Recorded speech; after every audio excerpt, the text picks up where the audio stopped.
por favor, la doctora Bocalandro. La doctora vamos a tener una presentación y después vamos a hacer un conversatorio nuevamente con ella. Gracias, Aloha. Bueno, es un verdadero placer acompañarlas. Esta es mi tercera vez que las acompaño y vengo el año que viene si me invitan otra vez. Encantada de venir siempre. Este evento me parece fabuloso, me parece increíble que le dediquemos este tiempo a la mujer. Y las doctoras hicieron un trabajo increíble en describir todas las etapas de la menopausia, y oyendo lo que ellas estaban diciendo empiezo a pensar, ¿no?, que no es justo ser mujer, tenemos que pasar nosotras por todo esto. Y creo que un poquito el punto es que como estamos tan acostumbradas a pasar trabajo, a tener hijos, a criar a la familia, a trabajar, a hacerlo todo, llegamos a la menopausia y nadie nos hace caso, porque están acostumbrados a que nosotras siempre llevamos todo, el peso de todo. Entonces, creo que el punto es que hay que cuidarse, no ser las últimas en la lista, ¿no?, sino ponernos de primeras en la lista, porque estando nosotras bien, nuestra familia va a estar bien también. Mi parte del tema va a ser más que todo de control de peso, ¿no? No vamos a hablar tanto de menopausia en sí, ya hablamos de las etapas de la menopausia, pero un poquito qué pasa con el peso durante esta etapa. Definitivamente, como las doctoras explicaron de manera magistral, nuestros cambios desde el punto de vista de la menopausia empiezan desde más o menos la mitad de los 40, algunas pacientes antes, otras mujeres después, pero empezamos ya a ver cambios, y el peso es un problema completamente universal. O sea, creo que nos acompañamos todas en este proceso. ¿Y qué pasa, no? Con todos estos cambios hormonales empezamos a tener cambios en la composición corporal, y empezamos a ver que perdemos músculo y empezamos a ganar grasa en el cuerpo. Y esos son cambios que no siempre, tampoco hay que pensar que el reemplazo hormonal es un milagro. El reemplazo hormonal puede ayudar con algunas cosas, pero los cambios no son solamente por hormonas, sino también porque a medida que va pasando el tiempo, el metabolismo va cambiando. Entonces, esos cambios de metabolismo hacen que, como hablaban las doctoras y explicaban anteriormente, si antes podíamos bajar de peso comiendo esto y haciendo este tipo de ejercicio, lamentablemente cuando llegamos a la perimenopausia o la menopausia, vemos que eso ya no funciona y tenemos que realmente hacer cambios de dieta un poquito más estrictos de lo que hacíamos antes para poder obtener el mismo resultado de peso, ¿no?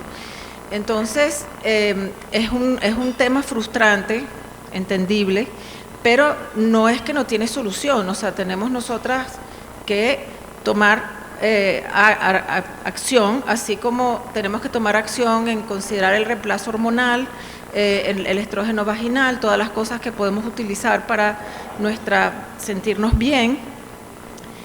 También tenemos que tomar una acción muy importante en el control de peso, porque se va a poner difícil, y es bueno uno entenderlo eso a medida que ya estamos entrando en esta etapa y empezar a tomar la acción correspondiente, ¿no?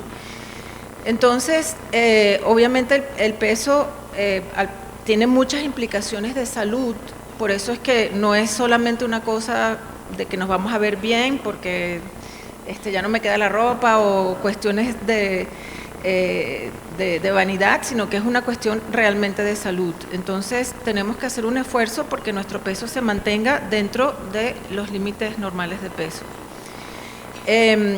Tenemos diversos grados de aumento de peso, ¿no? Tenemos desde sobrepeso y luego entramos en obesidad. Una manera, no es perfecta, pero es una manera en que calculamos la altura con el peso y calculamos lo que es el índice de masa corporal, ¿verdad? Un índice de masa corporal normal es menos de 25, ya cuando estamos entrando entre 25 y 30 estamos en sobrepeso, y cuando pasamos de 30 ya estamos en obesidad. Entonces, ya entrando en obesidad tenemos una cantidad de implicaciones de salud muy importantes. Entre ellas tenemos la parte de apnea del sueño, tenemos hipertensión, enfermedad cardiovascular, una de las preguntas que hacían anteriormente, que son dolores articulares, todo ese tipo de cosas. En las personas que tienen sobrepeso, pues tenemos más desgaste articular, los reemplazos de rodilla, reemplazos de cadera, todas esas cosas se vuelven más frecuentes en las pacientes que tienen sobrepeso. Entonces, ¿qué podemos hacer para nosotros controlar el peso ya sabiendo que esto va a ser un problema?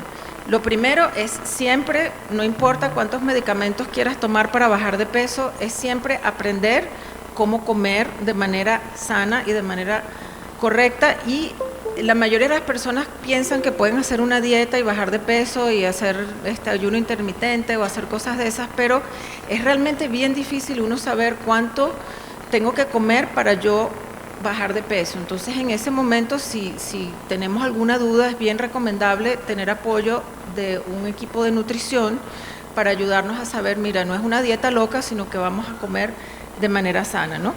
Lo otro, por supuesto, es el ejercicio. El ejercicio es súper importante y muchas de las razones que mencionaban las doctoras es porque a medida que el tiempo pasa, empezamos a perder músculo y empezamos también a perder hueso. Entonces, una de las maneras más importantes en que mantengamos el hueso y mantengamos el músculo es que lo usemos. Entonces, la manera de usarlo es hacer no solo ejercicios aeróbicos, sino ejercicios de resistencia. Entonces, dieta ya mencionamos ejercicio. Ok, y una vez que ya estamos implementando eso, si tenemos muchísima dificultad para bajar de peso, pues tenemos ayuda de una cantidad de medicamentos que están disponibles para bajar de peso. Y esos medicamentos son útiles y no los debemos dejar de usar, pero también tenemos el problema de que hay abuso del uso de esos medicamentos. En otras oportunidades hemos hablado de los Ozempic y de este tipo de medicamentos que son útiles, ¿verdad? Y los debemos de consultar con el médico antes de empezar a utilizar este tipo de medicamentos porque pueden tener también muchos efectos secundarios. Y hay personas que no los toleran para nada. Entonces, yo diría que una vez que entramos en el plan de dieta, en plan de ejercicio, y realmente todavía tenemos una dificultad grave de baja de peso, y sobre todo si entramos en niveles donde ya tenemos algo de resistencia a la insulina, estamos en prediabetes o incluso tenemos diabetes, ya estos medicamentos son súper útiles para control de peso. Estoy segura que vamos a tener preguntas de esos medicamentos, entonces lo voy a dejar para las preguntas, pero definitivamente son súper útiles. Por otro lado, también las cosas son como un péndulo, ¿no? Todo el mundo quiere usar estos medicamentos y todo el mundo quiere perder peso y luego, obviamente, hay personas que van a tener problemas, efectos secundarios, etcétera, porque a lo mejor no los están usando con supervisión médica. Y entonces ahora el péndulo va para el otro lado y entonces todo el mundo empieza a decir que estos medicamentos son muy peligrosos y son tóxicos y producen toda esta cantidad de problemas. Y sí, pues puedes tener problemas, pero también son medicamentos muy útiles y entonces también hay mucha desinformación en cuanto a que esos medicamentos son peligrosos. Y nosotros como endocrinólogos, estos medicamentos tipo Ozempic y todos estos inyectables, los hemos utilizado por muchos años, no son medicamentos nuevos, los estamos utilizando hace más de 15 años para tratamiento de diabetes, entonces tenemos mucha experiencia con el uso de estos medicamentos y realmente son bastante útiles, ¿no? Entonces, si nosotros fuéramos a decir, bueno, ¿qué es lo que más me ayuda a perder peso? O sea, dieta y ejercicio, 100%, pero el éxito de la dieta y el ejercicio no siempre no produce una pérdida de peso tan marcada, ¿no? Entonces, si no logramos con eso, el siguiente paso sería utilizar medicamentos para control de peso y en eso tenemos una variedad grande de medicamentos. Y por último, en aquellas pacientes que tienen un peso muy elevado y que no podemos bajar de peso, hay que considerar la cirugía bariátrica como una opción también para control de peso. Las cirugías bariátricas no solamente hacen bajar de peso porque no como, porque tengo un estómago chiquito o porque me desconectan parte del intestino, o sea, porque las cirugías bariátricas cambian la morfología, la manera como funciona el intestino, sino que hacen una cantidad de cambios hormonales a nivel intestinal que cambian el peso, entonces son bien útiles en ese sentido.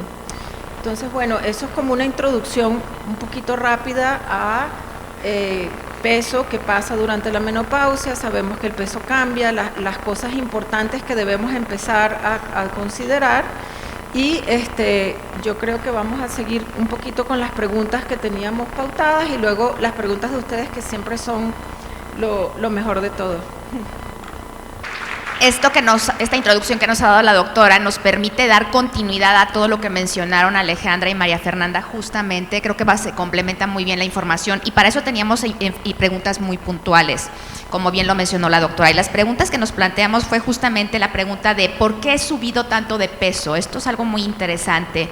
Esa grasa abdominal que no teníamos antes, esa grasa abdominal que es algo totalmente inusual en nosotras, doctora, que ahorita ya lo mencionó, pero si ahorita nos puede mencionar un poco acerca de por qué desarrollamos tanto esa grasa abdominal que no la teníamos y que hoy nos molesta tanto. Y segundo, el por qué muchas mencionan, no me ocurre como cuando era más joven, ¿no? Que me ponía dieta, hacía ejercicio, tenía restricción de ciertos carbohidratos y perdía peso. Hoy eso ya no ocurre.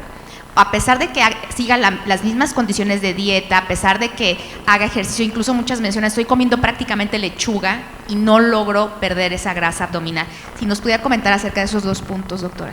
Sí, esa es definitivamente tal vez la queja número uno que yo tengo de todas mis pacientes cuando llegan a la consulta por consulta de menopausia. O sea, pienso que es muy importante entender que eso es fisiológico, que uno no puede pelear contra lo que pasa en tu cuerpo, y uno tiene cambios. Nosotras las mujeres tenemos cambios en nuestro cuerpo desde que nacemos, todo nuestro periodo reproductivo, los embarazos, los pospartos, la lactancia y luego la menopausia. Entonces, creo que definitivamente sabemos que muchos de esos tienen cambios hormonales al disminuir los estrógenos, como estuvimos explicando la excelente charla anterior, al cambiar todo ese, digamos, ambiente hormonal que tiene nuestro cuerpo normalmente, empezamos a ver esa cantidad de cambios donde la grasa se acumula con una facilidad mucho más grande que lo que se acumulaba antes, y desgraciadamente se acumula en los sitios menos agradables, ¿no? O sea, empieza la barriguita que uno no haya qué hacer con ella, ¿no? Y etcétera. Y por más que uno haga dieta y haga ejercicio, la barriguita ahí sigue. Entonces, bueno, hay que entender que eso es así y va a pasar, y no es que uno no pueda hacer nada, pero uno tiene que tener también un poco de cariño y consideración a uno mismo y no flagelarse que no puedo bajar de peso y me veo mal. Pues bueno, o sea, hay que aceptar un poco los cambios del cuerpo, y creo que si uno los acepta y hace lo que tiene que hacer, uno se siente un poco mejor, ¿no? En ese respecto. Yo diría que es inevitable. A todas vamos a tener cambios en nuestro cuerpo, y no solamente por cambios hormonales, como mencioné brevemente, sino que también porque pues el cuerpo va cambiando, el metabolismo cambia con la edad, disminuye tu capacidad de utilizar energía. Entonces, antes quemábamos energía mucho más fácil y ahorita quemamos energía mucho más de manera ineficiente, ¿no? Entonces, bueno, tenemos que aplicar todas las técnicas que hemos discutido para tener las cosas bajo control. Muy bien, doctora. Ahorita me gustaría que después pasáramos al punto de, bueno, qué opciones existen hoy, que eso es algo que nos gustaría discutir mucho. Sé que usted lo ha discutido antes en varios foros en México, pero sí es un tema que interesa muchísimo. Pero antes me gustaría mencionar que creo que este es un punto básico y que veo que se menciona mucho en las redes y en chats de amigas, el tema del peso. Y mencionan mucho, piensan que a veces estamos como muy obsesionados con el tema del peso. Incluso hay como una tendencia en México, que no sé si la han identificado, que habla acerca de la gordofobia, ¿no? Es decir, es que son gordofóbicos, ¿por qué se critica el que tenga sobrepeso? ¿Por qué si siempre he tenido este sobrepeso, por qué hoy tengo que bajarlo? Es decir, ¿por qué tanta atención al peso? Y esto es algo que me preocupa muchísimo, porque la tendencia que he visto en los últimos meses es en estos chats de discusión de mujeres, que es maravilloso el que existan, es la tendencia a lo contrario, es decir, ¿por qué criticar el que tenga sobrepeso? ¿Por qué obsesionarme? Y simplemente así estoy hoy, así estoy feliz, y lo que tenemos que hacer es disfrutar este momento. ¿Por qué sí debemos de poner atención al tema del peso y por qué lo mencionamos de manera constante, doctora? Sí, el peso desde el punto de vista de salud es súper importante. Digamos, al uno aumentar la grasa corporal, empiezan una cantidad de cambios a nivel del cuerpo, ¿no? Por ejemplo, la presión empieza a subir, podemos desarrollar hipertensión, el colesterol empieza a subir, podemos desarrollar hipercolesterolemia. Si uno sigue aumentando de peso, puedes desarrollar apnea del sueño, y la apnea del sueño es aquellas pacientes que roncan de noche y dejan de respirar y vuelven a arrancar otra vez y te despiertas en la mañana como si no hubieras dormido ni 5 minutos y has estado dormida toda la noche. Entonces tienes una cantidad, eso aumenta tu riesgo de diabetes, o sea, a medida que aumentando el peso, el azúcar empieza a subir. Y todo esto pues tiene, como vamos a tener una charla cardiovascular en unos minutos, pero te aumenta tu riesgo cardiovascular, tienes problemas articulares, ¿no? Tienes problemas de dolores de rodilla, de cadera, etcétera. También el cáncer aumenta con la obesidad. O sea, sabemos que los pacientes que son obesos tienen mucho más riesgo de desarrollar cáncer que los pacientes que no tienen obesidad. Entonces, definitivamente es un grupo de enfermedades que aparecen con el aumento de peso, uno a veces no tienes que bajar una cantidad de peso excesiva para mejorar notablemente todos estos riesgos. A veces con una baja de peso de 8 kilos o algo así, ya tú ves que todos esos índices de triglicéridos altos, presión alta, colesterol alto, empiezan a mejorar.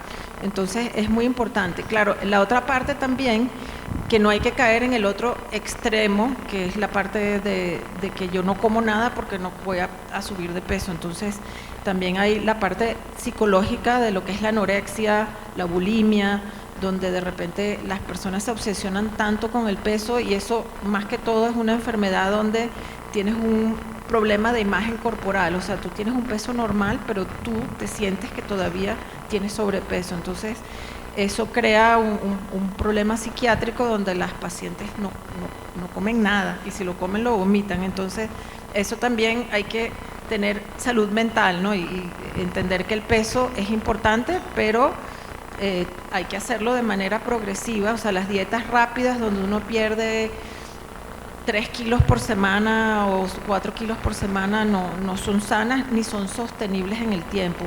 Lo otro que es muy importante con el manejo de peso es saber que esto es un maratón a largo, no es una carrera corta, ¿no? Sino que vamos a tener que hacer todos estos cambios por mucho tiempo. Entonces hay que hacer cosas que uno puede hacer.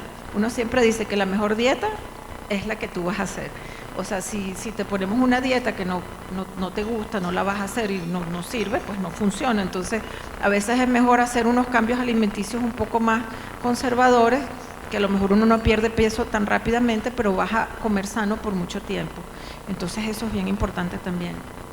Doctora, gracias. Creo que eso nos ayuda a definir justamente este punto clave de por qué sí es importante el tener un peso saludable, que creo que es de lo que debemos de hablar, y para eso sí debemos de conocer cuál es nuestro peso saludable real dependiendo de mi edad, de mis condiciones, de la etapa en la que me encuentro. Eso creo que es el punto clave.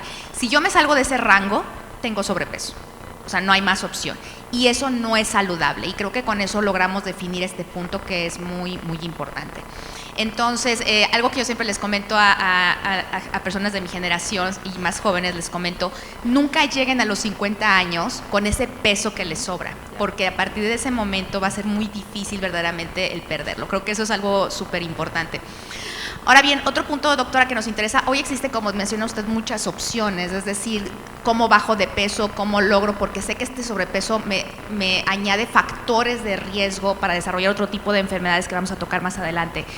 ¿Qué opciones existen? Hoy algo que me preocupa mucho es esta exposición a sitios de Facebook donde hay miles de mujeres, y pregunta una mujer, ¿han tomado ustedes Ozempic? ¿Cómo les ha ido y me lo recomiendan? Esto es algo verdaderamente peligroso. Conozco incluso médicas que van con un médico internista que se dedica a bajar de peso, porque ahora hay mucha gente que se dedica a bajar de peso. Hoy existen las famosas coach de la salud. No dudo que exista gente que tiene cierto grado de preparación, pero estamos convencidas definitivamente que la salud debe ser llevada por personas que tienen una formación médica. Esto no me queda la menor duda, pero hoy vemos muchísimas coaches de la salud, coaches saludables, que están en todos lados y que justamente el punto clave que te dicen es vas a bajar de peso de inmediato. Entonces, Primero, si nos puedes señalar las opciones que existen hoy, en quiénes están indicadas y quiénes deben de prescribirlas, y una idea leve de cómo debemos de tomarlas en cuanto a fármacos. Sí, es muy importante, y los fármacos son definitivamente muy útiles. O sea, o sea, como ya esbocé anteriormente, no es la primera línea de acción. La primera línea de acción es siempre nutrición, ejercicio y saber que uno está comiendo sano, ¿no? Porque claro, los medicamentos para perder peso tienen varios tipos. Tienes pastillas y tienes los inyectables.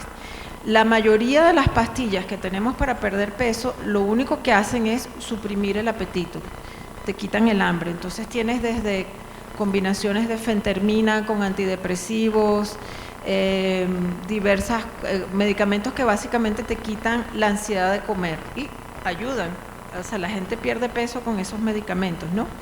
Y luego tienes todo el grupo de medicamentos que son lo que llamamos las GLP-1, que son todo donde viene lo que es el Ozempic, la Saxenda, bueno, aquí creo que no ha llegado el Mounjaro todavía, pero creo que está a punto de llegar. O sea, tenemos más o menos como unos 6 tipos de medicamentos inyectables que pertenecen a ese grupo de medicamentos, y tenemos también de ese grupo de medicamentos de GLP-1, uno que es pastilla, que se llama Rybelsus, y ese sí lo hay en México. Entonces, la ventaja de el grupo último, ¿no?, donde tenemos todos estos inyectables, es que además de que tienen una cantidad de efectos mucho más allá de los otros, que lo único que hacen es suprimir el apetito. Todos estos medicamentos que son GLP-1s, lo que hacen es que imitan una de las hormonas que se producen cuando nosotros comemos. Hay una cantidad de respuesta hormonal del cuerpo. Una de esas hormonas se libera cuando llega la comida al intestino, y esa hormona va en la sangre y le dice al cerebro, ya comimos, se te quita el hambre. Entonces nosotros lo que hacemos cuando nos inyectamos esos medicamentos es que estamos imitando esa hormona que se produce después de comer. Entonces todo el tiempo tenemos una hormona en nuestro cuerpo, y el cuerpo piensa que ya comimos, ¿no?, porque tienes esa hormona presente de manera permanente. Entonces eso tiene efecto a nivel de cerebro, donde se te quita el hambre. También tiene efecto a nivel intestinal, donde el vaciamiento del estómago es mucho más lento. Entonces cuando uno sientes que tienes el estómago lento por mucho más tiempo, no te provoca comer. Y luego tiene una cantidad de procesos hormonales en cuanto a bajar resistencia a insulina, proceso de alimentación, de que no te suba mucho el azúcar después de comer, requieres menos niveles de insulina, y todo eso también ayuda a perder peso, ¿no?, porque tienes menos niveles de insulina. Sobre todo en las pacientes que están prediabéticas es una ayuda muy grande. Y la otra cosa es que con los años que tenemos utilizando estos medicamentos, y a los cardiólogos les encanta cuando les ponemos estos medicamentos a sus pacientes, es que tienen protección cardiovascular. Sabemos que los pacientes, sobre todo diabéticos, que tratamos con este tipo de medicamentos, tienen muchos menores eventos cardiovasculares, menos infartos, ACVs, que un paciente diabético que está tratado con otro tipo de medicamentos. Entonces tienen muchas ventajas, pero también tienen precauciones y tienen efectos secundarios. La mayoría de los efectos secundarios que tienen estos medicamentos son gastrointestinales. Producen mucha náusea, mucho estreñimiento, porque el sistema gastrointestinal se enlentece. Entonces hay gente que se infla, no puede ir al baño. Entonces todas esas cosas hay que tomarlas en cuenta, y las dosis hay que subirlas muy lentamente, y hay que ir evaluando al paciente a ver si le podemos subir la dosis. A veces tienes que quedarte con la dosis más baja y no la puedes subir, ¿no? Tiene también precauciones a nivel de páncreas. Hay descripción de pancreatitis, que es inflamación del páncreas, y también hay una precaución en cuanto a tiroides en estos medicamentos, de cáncer de tiroides. Afortunadamente es un cáncer de tiroides sumamente raro, pero bueno, todas esas cosas por esa razón estos medicamentos tienen que ser evaluados y supervisados con médicos. La otra cosa es que aquí en México estos medicamentos son costosos, pero no son tan costosos como en Estados Unidos, que son imposibles, son unos precios de locos. Entonces se han desarrollado también muchas clínicas de control de peso donde, sobre todo allá, aquí en México no creo que tienen tanto ese problema, pero hay farmacias que ellas mezclan el medicamento y te lo venden, o sea, no es el medicamento oficial hecho por la farmacéutica, sino que ellos lo hacen en la farmacia y te lo venden, y la razón por la cual todas estas farmacias se han desarrollado es porque ha habido mucha escasez de estos medicamentos. Yo sé que en México el Ozempic, por ejemplo, está súper difícil de conseguir. Entonces hay una demanda súper grande porque todo el mundo quiere usar estos medicamentos y hay una producción que no alcanza para todo el mundo. Entonces hay que también tener un poquito de precaución. Yo particularmente me da un poco de miedo que recomendarle a mis pacientes que utilicen estas farmacias porque uno no sabe cuál es la calidad del medicamento.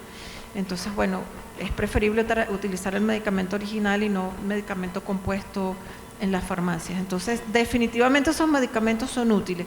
Y la otra cosa que yo siempre le digo a mis pacientes cuando estamos planeando empezar cualquier medicamento para control de apetito, control de peso, es que la magia se acaba el día que paras el medicamento. Entonces, ok, mientras lo estás tomando es una maravilla porque no tienes hambre, no comes, no hay ningún problema y tienes todos los cambios hormonales que se está produciendo el medicamento, pero ¿quién quiere usar esos medicamentos por el resto de su vida, verdad? Nadie piensa que lo vas a utilizar todo el mundo dice, bueno, lo que baje de peso, ya terminé, lo paro, ¿y qué pasa? El rebote del peso, ¿no? Entonces uno tiene que estar claro que cualquier plan de control de peso tiene que tener una fase de mantenimiento donde tú vas a seguir en consulta y seguir viendo a la persona que te está ayudando, no es que ya terminaste y se acabó, porque si no vas a rebotar el peso, y cada vez que haces el rebote tipo yo-yo, la próxima vez que vas a tratar de bajar de peso, el cuerpo se resiste todavía más a bajar de peso, entonces hay que bajar de peso y mantenerlo. Y hay personas que hay que mantenerle los medicamentos de control de apetito a lo mejor en dosis más bajas o si subes un poquito de peso, rápidamente empiezas para volver a bajar de peso y no dejar que recuperes todo el peso otra vez. Se sabe que las pacientes que hacen ejercicio regularmente, el ejercicio no es la manera más efectiva de bajar de peso. Realmente para bajar de peso son cambios de calorías, cambios de tipo de alimentos, o sea, es más que todo energía y cómo comes. Tú puedes bajar todo el peso del mundo sin mover un dedo, sin hacer nada de ejercicio, si reduces la cantidad que estás comiendo y el tipo de comida que comes. No es la manera más sana porque cuando uno pierde peso, pierde mucho músculo también. Las pacientes que tienen sobrepeso, nosotros le podemos hacer le puedes hacer un estudio donde ves cuánto hueso tienes, la composición corporal, te dice cuánto peso tienes, cuánta agua tienes, cuánto músculo tienes, y tú ves que los pacientes que tienen mucho peso son súper musculosas porque necesitas mucho músculo para llevar un peso grande, pero a medida que esas pacientes van perdiendo peso, tú ves que ese músculo va bajando, ¿no? Entonces tienes que hacer ejercicio para no perder tanto músculo. Y las pacientes que ya tienen una rutina de ejercicio tienden a ganar el peso después que terminan su fase de bajar de peso mucho menos. Entonces, es todo un tema que no es a corto plazo, es un cambio de estilo de vida que debe ser, lo debes de mantener si quieres mantener tu peso. Entonces hay que hacerlo de manera sana y no de manera exagerada. Muy bien, aquí me gustaría preguntarle si nos pudiera mencionar ¿qué tipo de paciente, qué perfil de paciente es el que es ideal para recibir este tipo de terapias? Esa sería la pregunta número 1. Número 2, estos tratamientos, ¿qué tan prolongados deben de ser? Porque creo que esto es algo importante el tomarlo en cuenta. Y número 3, después, doctora, si nos puede señalar ¿qué otras opciones existen además de los fármacos? Como bien señalaba, hay pacientes que van a ser candidatas, que hoy existe un gran desarrollo en todo lo que se refiere a cirugía bariátrica, que es muy importante tomar en cuenta. ¿Y en quién se ve beneficiado de esto? Exacto, sí, todas son preguntas excelentes. A ver,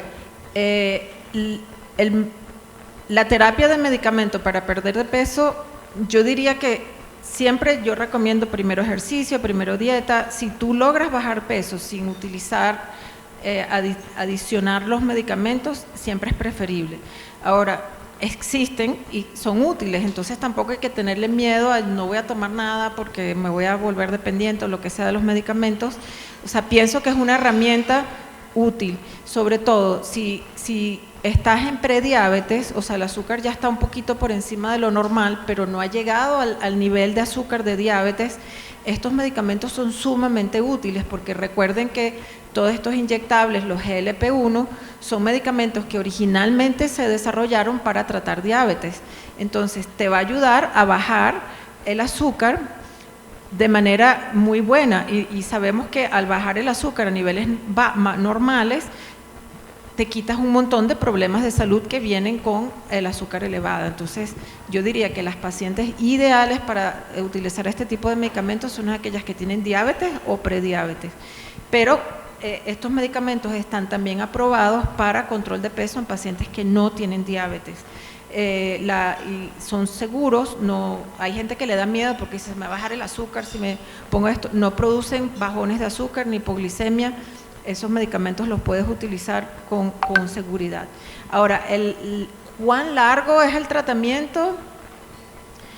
Lamentablemente, yo creo que estas farmacéuticas les gustaría que los pacientes nunca pararan el medicamento y que se lo siguieran tomando por siempre, pero obviamente no es posible, no es la idea.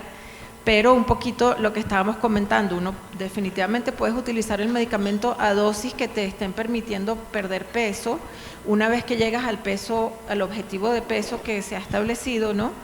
En ese momento tienes que entrar a una fase de mantenimiento. Entonces, hay gente que puede mantener el peso si tienes mucha disciplina en cuanto a mantener tu rutina de ejercicio, tu rutina de dieta, pero no todo el mundo a veces cuenta con esa capacidad, o tu metabolismo definitivamente no es de los más rápidos y entonces tiendes a ganar peso otra vez. Entonces, mi recomendación es, si tú ves que empiezas a ganar peso otra vez, tienes que empezar otra vez con algo que te ayude a mantener el peso o a bajarlo otra vez. Entonces, estos medicamentos no tienen una fecha de expiración, o sea, no dice, los puedo usar por 2 meses y ya. O sea, son medicamentos que de ser necesario se pueden utilizar a largo plazo. A las otras opciones que existen, quirúrgicas, y en quienes está indicado. Perfecto, sí, gracias. Las cirugías bariátricas son súper útiles, ¿no? Entonces, eso también, pero los pacientes que tienen indicación de cirugía bariátrica son aquellos pacientes que tienen índices de masa corporal más altos, o sea, son pacientes que ya no es una obesidad de un índice de masa corporal de 30 o 35, generalmente son pacientes que tienen índices de masa corporal de 40 y más altos si no tienes otras enfermedades, si por ejemplo no tienes diabetes, no tienes hipertensión, no tienes apnea del sueño, no tienes ninguna de las cosas que vienen acompañando a la obesidad, de repente con un índice de masa corporal de 40, pero si tienes diabetes, si tienes hipertensión, si tienes apnea del sueño o tienes cualquiera de las complicaciones con obesidad, la cirugía bariátrica se recomienda en pacientes con pesos menores. Entonces puedes hacer cirugías bariátricas con pacientes incluso hasta índices de masa corporal de 28, que se consideran sobrepeso, si tienes razones por las cuales es muy importante que pierdas peso. De todos los tratamientos de perder peso, que empiezan con dieta y ejercicio, luego todos los medicamentos que tenemos para apoyar la pérdida de peso y por último la cirugía bariátrica, la más efectiva de todos es la cirugía bariátrica. Y tenemos varios tipos de cirugía bariátrica. Tenemos lo que es la manga gástrica, que sencillamente te quitan un pedazo de estómago, pero no cambian para nada la estructura del intestino. Y luego tienes lo que es el bypass gástrico, donde te quitan un pedazo de estómago y además te desconectan un pedazo de intestino. Entonces, al quitarte un pedazo de intestino, no puedes absorber los alimentos tan bien como lo hacías antes, y entonces por más que, bueno, primero que no puedes comer mucho porque tienes un estómago chiquito, y lo poco que puedes comer no lo absorbes. Entonces son pacientes que por más que traten, les es mucho más difícil volver a ganar el peso, ¿no? Entonces pueden mantener el peso por más tiempo. Claro, las cirugías bariátricas en manos expertas, eso sí es importante, que deben ser hechas por un cirujano de alto volumen que se dedique a hacer cirugía bariátrica, no que el señor que hace el apéndice me va a hacer la cirugía bariátrica, porque las cirugías bariátricas se pueden complicar y si tienes una cirugía con problemas, es un camino muy largo, ¿no? Entonces una persona con experiencia puede hacer una cirugía segura, pero un doctor que no haga muchas cirugías no es recomendable. Y dentro de los bypass gástricos también hay varias opciones. Y esas pacientes que tienen un bypass, que son los que necesitan perder mayor cantidad de peso, nunca van a absorber, nunca vas a comer igual ni vas a absorber tus alimentos de manera igual. Entonces es muy importante tener vitaminas, tomar reemplazos vitamínicos para no entrar en problemas de desnutrición después de ese tipo de cirugías bariátricas. Muy bien, lo que hicimos fue adelantarnos un poco con preguntas que sabemos que ya existían, que esto lo habíamos analizado, es por eso que no abro las preguntas al público, pero me gustaría aprovechar aquí, doctora, esta última parte para preguntar acerca del tema de la intolerancia a la glucosa, que es verdaderamente importante en esta etapa. ¿Debo de estar yo atenta a analizar si yo tengo intolerancia a la glucosa? ¿Es tan importante para saber esto? ¿Qué opciones existen si tengo intolerancia? Hay muchas mujeres que están tomando metformina de la misma forma que todos estos fármacos para perder peso, porque mi amiga lo toma, porque alguien me lo recomendó. ¿Este fármaco es un fármaco ideal para este tipo de cuestiones? Y por supuesto, si nos puede hablar brevemente también del tema de diabetes, del desarrollo de diabetes en esta etapa. Sí, 100%. Y vemos también que con la edad, la resistencia a la insulina tiende a subir también aumentamos de peso, ¿no? Entonces todas estas cosas tienden a ponernos en mayor riesgo de resistencia a la insulina. Y las mujeres en la edad de menopausia tenemos mucho más riesgo de desarrollar diabetes que si tenemos 30 años, ¿no? Es más frecuencia de diabetes a medida que aumenta la edad que estando jóvenes. Entonces es muy importante que cuando hagas tu chequeo anual con tu médico general o incluso para algunas de nosotras, nuestro médico principal es el ginecólogo o la ginecóloga, que te hagan todos tus exámenes, incluyendo un examen de azúcar, una hemoglobina glicosilada o A1C, que te da una buena idea de cuál es tu promedio de azúcar de los últimos 3 meses. Entonces, si ya empezamos a ver que el azúcar en ayunas empieza a subir y que la hemoglobina glicosilada ya empieza a subir en el rango ya no normal, sino de prediabetes, ahí es donde uno tiene que empezar, no esperar a que te dé diabetes, ¿no? Entonces, lo que uno debe empezar a hacer es muy parecido a lo que hemos hablado para control de peso, empezar tu dieta, tu ejercicio. Y la dieta, más que todo, es limitar azúcares refinadas, cosas tipo sodas, tipo jugos que le agreguen azúcar, pasteles, cosas que tengan azúcar agregada, y empezar a bajar la cantidad de carbohidratos en la dieta, hacer más proteína y un poco grasas sanas y tratar de bajar carbohidratos, tratar de bajar de peso. Y el ejercicio, aunque no bajemos ni 1 kilo de peso, pero te ayuda con la resistencia a la insulina. Entonces eso siempre es el primer paso. Luego tenemos medicamentos de diabetes que podemos empezar a usar aún en aquellas pacientes que no han desarrollado diabetes. Y la otra cosa que hay que tomar en cuenta es la historia familiar, porque si tu papá y tu mamá tienen diabetes y todos tus hermanos tienen diabetes, tú tienes un riesgo mucho mayor de desarrollar diabetes que si no hay ni un diabético en tu familia. Entonces, esas pacientes tienen siempre que revisarse. Y el metformin, de hecho, la metformina es un medicamento, yo no recomiendo que se utilice sin supervisión médica, pero es un medicamento que se sabe que en los pacientes que están prediabéticos los puede ayudar a prolongar mucho más el tiempo o nunca desarrollar diabetes, comparado con un paciente similar que haga lo mismo de ejercicio, lo mismo de dieta y no tome la metformina. Ese paciente puede que desarrolle diabetes mucho más rápido. Entonces, sí es un medicamento que se puede recomendar en pacientes con prediabetes. Y los otros medicamentos que son muy útiles en los pacientes con prediabetes son todos estos, las GLP-1 inyectables, como el Ozempic, la Saxenda, porque obviamente son medicamentos para diabetes. Y entonces todos estos medicamentos son útiles, y si ya uno ve que estás ya en la prediabetes, cercano a la diabetes, yo particularmente le recomiendo a mis pacientes empezar medicamentos. Muchos no quieren empezar medicamentos porque dicen, no, yo puedo con dieta y ejercicio, pero tienes que hacer la dieta y el ejercicio, ¿no? Tienes que ser muy disciplinado para poder bajar todos esos factores de riesgo. Muy bien, vamos a tomar un poco de tiempo, vamos muy bien de tiempo del receso para 2, 3 preguntas a la doctora Bocalandro. Lo abrimos por favor al público, preguntas muy precisas. Hola, buenas tardes, doctora. Buenas tardes. Bueno, ya todavía buenos días, perdóname. Mi hija tiene resistencia a la insulina y ella estaba tomando metformina y ahorita justamente para poder perder peso, porque no podía perder peso, ella hace mucho ejercicio y todo, empezó con el medicamento para perder peso y le sustituyeron el medicamento. Ella de hecho ya perdió casi 15 kilos con el medicamento, con las pastillas, que no me acuerdo cómo me dijo que se llamaba la sustancia, pero es el medicamento para bajar de peso. Eso sustituyó totalmente la metformina y sí mejoró muchísimo todos los niveles de insulina, azúcar, bueno, todo.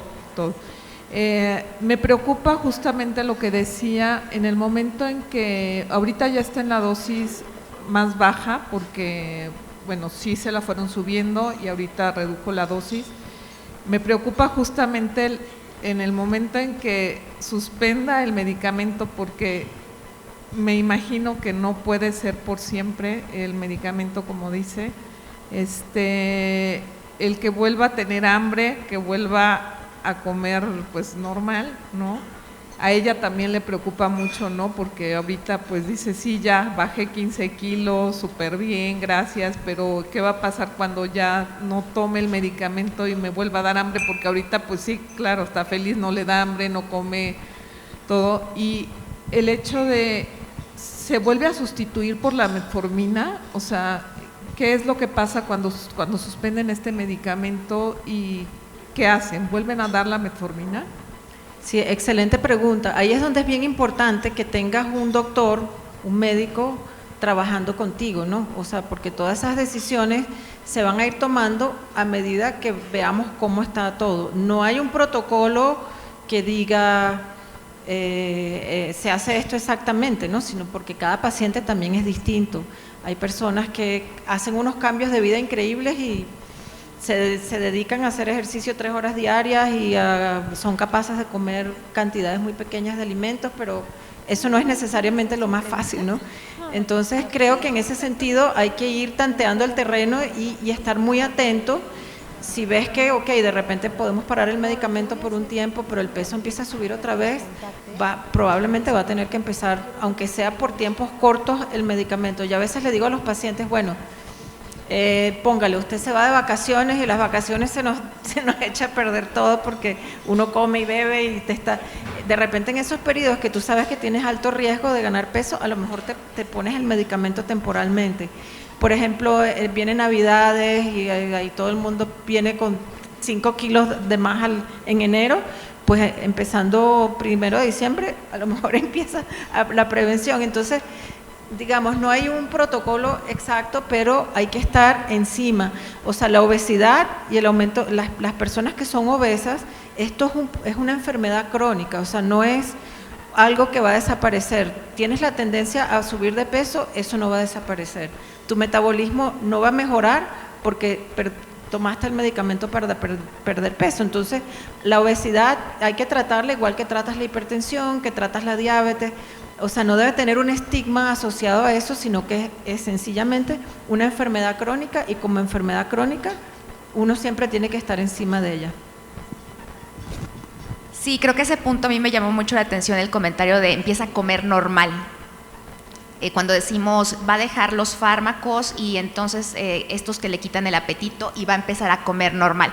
Creo que ahí es el punto justamente en donde tenemos que cambiar el chip, o sea, justamente el comer normal debe de ser para todos, para todas y para todos, el evitar carbohidratos, el tener una alimentación saludable, el elegir claramente qué es lo que nos metemos a la boca, o sea, creo que qué es lo que vamos a comer, siempre debemos de pensar que sea algo que nos va justamente a enriquecer, que va a ser saludable, que nos va a ayudar y que justamente esto de comer normal, porque si pensamos que el comer normal va a ser el comer abundante, el pasarnos, el comer todo lo que se nos antoja, pasteles, chocolates, que por supuesto que se puede hacer, pero creo que aquí el punto clave es que se debe de hacer de una manera medida, aprender a comer, y cada una debemos de identificar qué es lo que nos viene bien y qué es lo que nos viene mal. Creo que también algo que me gusta mucho, que ahora escucho sobre todo a muchas jóvenes, es que están aprendiendo en qué hora del día deben de comer, por ejemplo, un postre, con qué debo de iniciar mi desayuno. Este tipo de información, que haya información adecuada, ayuda muchísimo, el que cada una sepamos de qué forma debemos de comer, en qué cantidades y en qué horarios, que eso es algo muy interesante. Entonces, pero sí creo que justamente el chip que debemos de cambiar es el comer, empiezas a comer normal, que el comer normal sea siempre cuidando lo que comes y que sea siempre pensando en que debe ser saludable para ti. Ese es el punto clave, doctora. Sí, y yo creo que una cosa bien interesante es que las porciones que se ofrecen o que estamos acostumbrados a comer son generalmente mayores a las porciones que uno realmente necesita para comer. Si uno ve, por ejemplo, en los años 70, ¿cuál era tú ves, la gente era mucho más delgada en los años 70 comparado con los 2020, ¿no? O sea, tú ves las porciones y lo que la gente comía era muchísimo más pequeño. Con el tiempo las porciones se han puesto suprafisiológicas, si quisiéramos decirlo en un término, o sea, excesivas. Entonces hay que uno volverse a entrenar a que uno definitivamente puede estar sano comiendo bastante menos. ¿Alguna otra pregunta?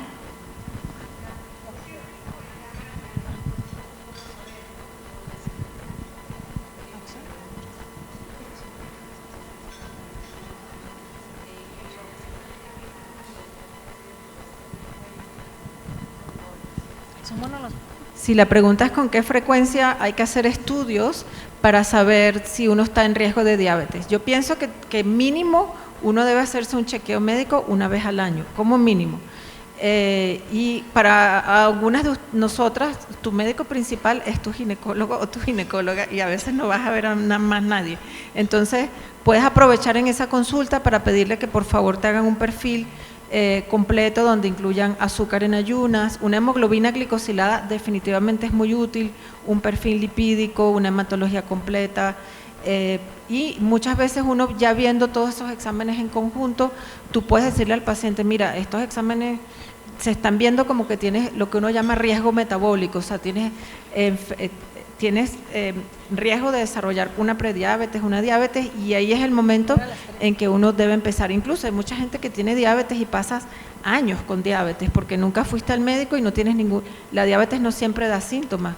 Entonces, esos pacientes son los que se nos complican porque tuviste años sin tratar la diabetes. Entonces, una vez al año, mínimo. Muy bien, tenemos una pregunta más. Hola, buen día. ¿Y qué tan bueno tenemos una atrás. ¿Qué tan bueno es el ayuno? Perdón, repita por favor. ¿Qué tan bueno es el ayuno? El ayuno, de hecho, es algo que hay que estar seguro que la persona médicamente puede ayunar. No todo el mundo puede tener un ayuno prolongado, pero si esa persona puede, de hecho el ayuno, hay muchos estudios donde al ayunar las acetonas suben, ¿no? O sea, uno cuando tiene un ayuno prolongado, tú utilizas todas tus reservas de glucosa que tienes en el hígado y empiezas a utilizar la grasa como combustible para el cerebro funcionar, el corazón funcionar, y entonces al hacer eso subes los cuerpos cetónicos en tu cuerpo, y aparentemente hay bastantes estudios donde ayunos cortos son beneficiosos.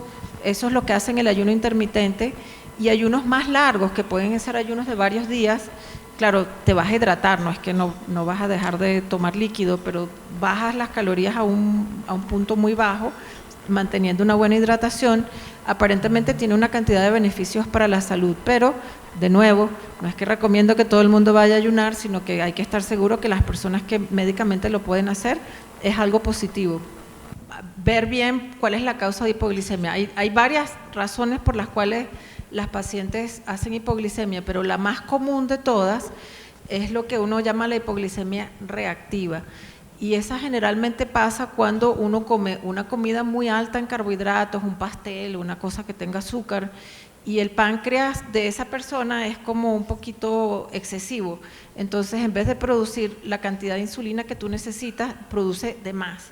Es como que cuando uno le hacen el reflejo y sale la patada, el páncreas hace una cosa así, te da un pico de insulina y esa insulina que no la necesitabas te da un bajón de azúcar.